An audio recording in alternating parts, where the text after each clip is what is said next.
Sir जी, पहनकर police की ये वर्दी हम गालिब तमाशाए अहले करम देखते हैं। चमन को उजड़ते कई बार देखा, पर आज इस क्लब का हशर देखते हैं। शुक्रिया। अरे ये भोला पार्टी का क्लब है यार, यहाँ तो हमेशा लफड़े होते रहते हैं। ये तोड़फोड़ किसने की है? मैं तुमसे पूछ रहा हूँ, तोड़फोड़ किसने की है?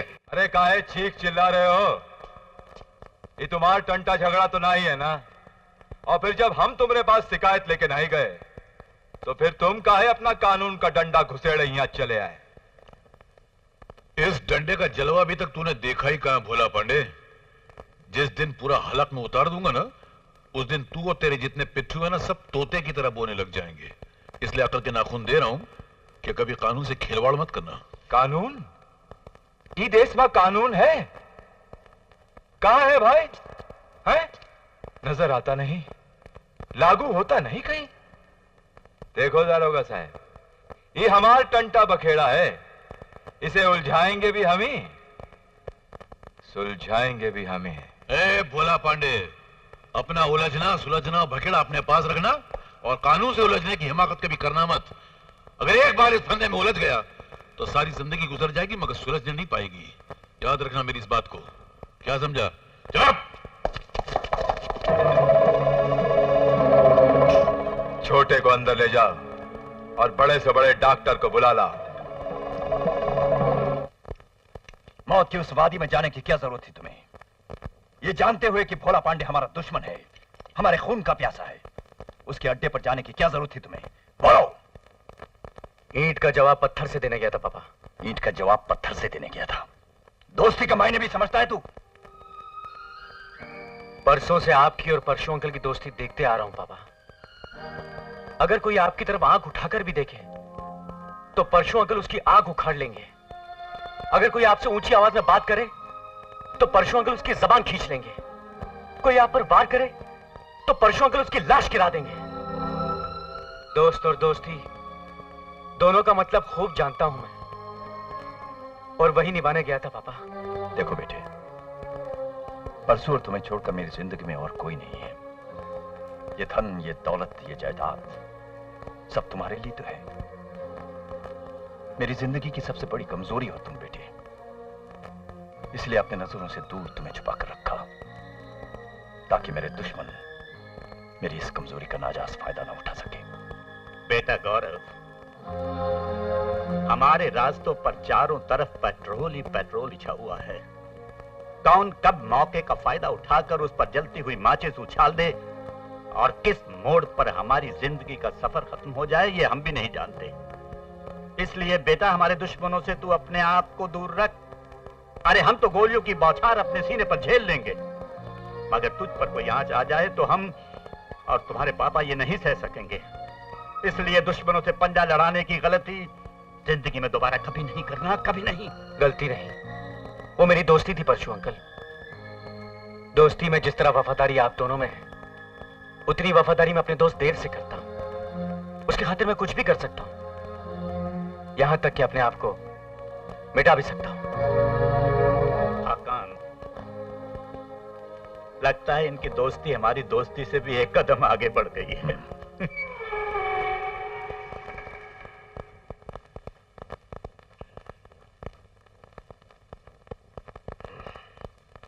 गुरु, आजा आजा, उठा हुआ हूं मैं। अब कैसे रहे तू?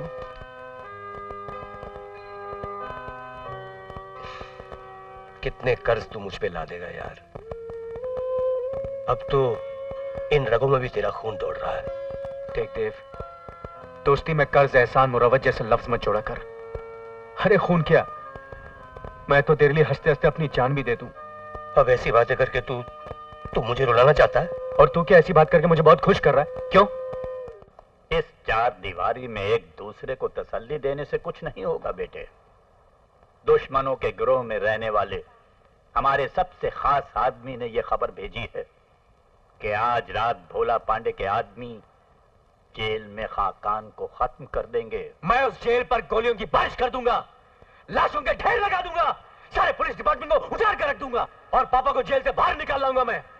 मेरे होते हुए तुझे कानून तोड़ने की जरूरत नहीं है मेरे दोस्त।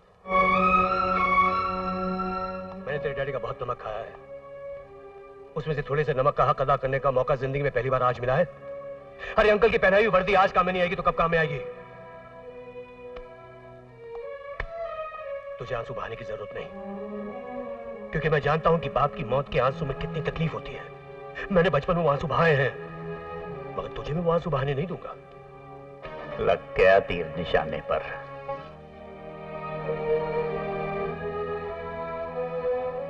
ऊपर वाले को मानते हो? जी जी सर। तुम्हें पता है ये ऊपर वाले ने जब इंसान को इस दुनिया में भेजा तो उसको अलग अलग सरहदों में, हदों में और मर्यादाओं में बांट दिया।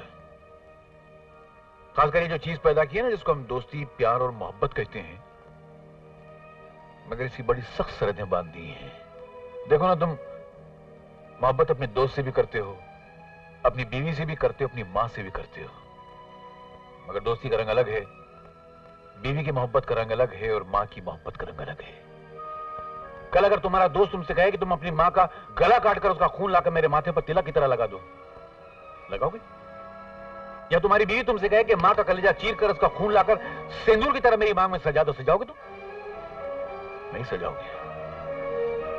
उसी तरह मेरे दोस्त, जो ईमानदार ऑफिसर होता है उसके लिए उसका फर्ज जो होता है उसकी मां की तरह होता है, मां की तरह होता। और तुमने क्या किया? तुमने खंजर लेकर मां के सीने में वो खंजर भोंक दिया और उसका खून लेकर अपने दोस्त के माथे पे तिलक लगा दिया। ये जुर्म है, गुनाह है, ऐसा गुनाह है जिसकी कहीं माफी नहीं है, न इस दुनिया में न उस दुनिया में।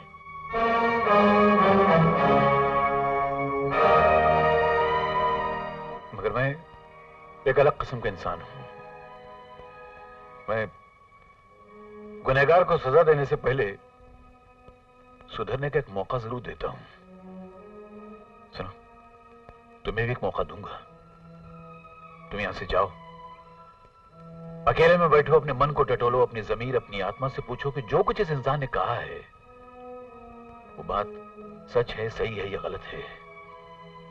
और अगर सच लगे तो अपने फर्ज को अपनी मां समझकर कल से ईमानदारी से निभाना शुरू कर देना।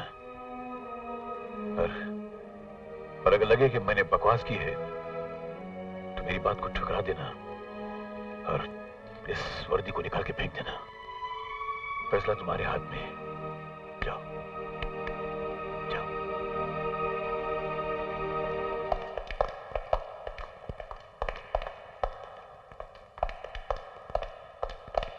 देव बेटे, आओ देव बेटे, तुम मेरी ढाल हो, मुझे कानून से बचाने वाली ढाल। ऊपर आओ। मैं आपको इंस्पेक्टर खान के खून के जुर्म में गिरफ्तार करने आया हूं। हमसे मजाक कर रहे हो तुम? You are under arrest. जिसने तुझे बचपन से पढ़ा लिखा कर इतना बड़ा किया, जिसने तेरी भूख को रोटी दी, जिसने तेरी जरूरत को पैसा दिया, तेरी तालीम को नौकरी दी, वर्दी पहनाकर तुझे कानून की सड़क दिखाई, उसे गिरफ्तार करेगा तू? मुझे गिरफ्तार करेगा तू? मुझे? जी। क्यों पहनाई मुझे ये वर्दी? क्यों बनाया मुझे कानून का मुहाफिज? जब आपकी जिंदगी के रास्ते इतने काले थे, अपराधों और गुनाहों की आग से भरे हुए थे, तो मेरे हाथों में भी गैर कानूनी पिस्तौल, एक चाकू दे दिया होता। मुझे भी एक नंबरी गुंडा बना दिया होता, जो आपकी जुबान से निकला हुआ हर अल्फाज को इस दुनिया का सबसे बड़ा कानून समझता। क्यों पढ़ा लिखा कर मुझे इंसाफ की देवी के चरणों में बैठा दिया? क्यों समझाया मुझे इस दुनिया का कानून? क्यों? जवाब दीजिए। अपने स्वार्थ के लिए, ताकि उसी कानून को तोड़कर मैं अपने पैरों तले बिछा सकूं, ताकि उसी कानून से मैं अपनी गर्दन बचा सकूं। और तू अब उसी कानून के फंदे पर मेरी गर्दन घसीट रहा है। ये वर्दी पहनकर जिंदगी भर का एहसान भूल गया तू। वाह, अपनी जिंदगी से कितना प्यार है आपको। कभी मेरे बाप की जिंदगी के बारे में सोचा? कितने सालों से आपके गुनाहों की सजा भुगत रहे हैं वो। सुहागन होते हुए मेरी मां विधवा की जिंदगी जी रही है, बाप के होते हुए मैं अनाथ की जिंदगी जी रहा हूं। गुनहगार हैं आप। बाप की आवाज सुनकर बेटी की आवाज भी बुलंद हो गई है, और बहुत जल्द इंसाफ की आवाज भी सुनाऊंगा। You are under arrest mister Khan. ठहरो इंस्पेक्टर। गिरफ्तारी का वारंट है तुम्हारे पास? मैं खुद चश्मदीद गवाह हूं इनके जुर्म का। कानून वालों की गवाही उनके अपने केस में कोई मायने नहीं रखती। जाओ जाकर पहले वारंट ले आओ। कानूनी दाव पेच के हम पुराने मास्टर हैं। बच्चे, आग से मत खेलो वरना जल जाओगे। जाओ पहले वारंट लाओ, बाकी डिस्कशन बाद में करेंगे।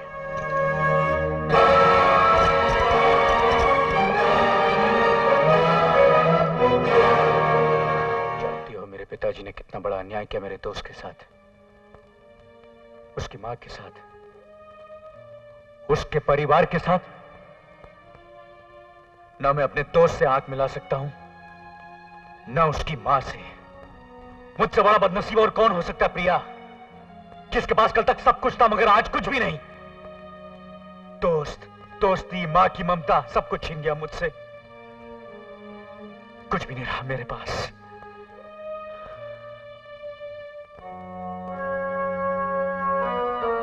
बहुत कुछ है तुम्हारे पास, इतनी गहरे जज्बात है तुम्हारे पास जिसमें सारी दुनिया की इंसानियत समा सकती है। इतना गहरा एहसास है तुम्हारे दिल में जिससे सारे जहां की दोस्ती निभाई जा सकती है। नहीं, मैं दोस्ती निभाने के काबिल नहीं रहा। विश्वासघात किया हमने देव के परिवार के साथ। इंसानियत, हमदर्दी, दोस्ती, सबके नाम पे बहुत बड़ा फरेब किया है। वो सब तुम्हारे पिता ने किया गुरु, तुमने नहीं। गुनहगार वो है, तुम नहीं। प्रिया, मैं तो चक्की के दो पाटों के बीच पिस रहा हूं। एक तरफ दोस्ती का रिश्ता है तो दूसरी तरफ खून का। मैं करूं तो क्या करूं? महाभारत में अर्जुन के सामने भी ऐसा ही समय आया था जब कौरव गुनहगार होते हुए भी सर उठाकर खड़े थे। तब कृष्ण भगवान ने अर्जुन से यही कहा था कि वो सत्य का साथ दे, सच्चाई का साथ